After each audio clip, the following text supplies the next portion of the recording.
না। আউযু বিল্লাহি মিনাশ শাইতানির রাজিম। বিসমিল্লাহির রহমানির রহিম।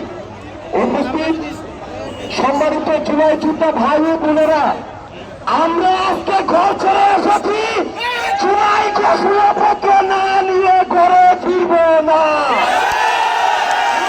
জুলাই ঘোষণাপত্র ছাড়া ঘরে ফিরব? আমরা কি রাজপথে পড়তে রাজি?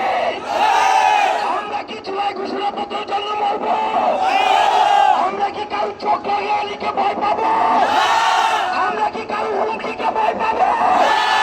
সুতরাং ইন্টারিম সরকারকে বলতে চাই, ইন্টারিম সরকার সর্বপ্রথম দরকার ছিল জুলাই ঘোষণাপত্র। আজকে এক বছরে আপনারা জুলাই ঘোষণাপত্র দিতে ব্যর্থ হয়েছেন।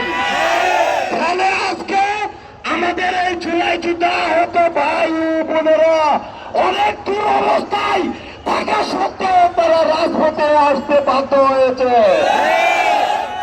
অনেকেই আমাদেরকে রক্তচক্ষু দেখেছেন, আমি আপনাদেরকে বিদ্যালয় দেখাই।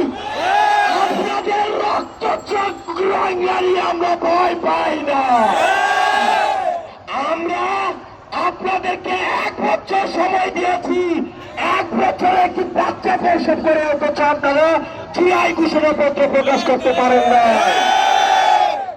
আমরা এখানে সেই সমস্ত জুলাই যুদ্ধ আহত ভাই বোনেরা আছি, আমরা সবাই একসাথে হাত তুলে শপথ করব, যত ঝড় আসুক তুফান আসুক জুলাই ঘোষণাপত্র না নিয়ে এই শাহবাগ ত্যাগ করব না।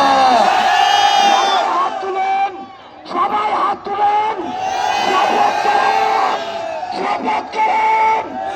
আমরা শপথ করতে দিব, মৃত্যু হয় হাসি মুখে মৃত্যুবরণ করবো, ঘোষণাপত্র না নিয়ে রাজপথ ছাড়বো না।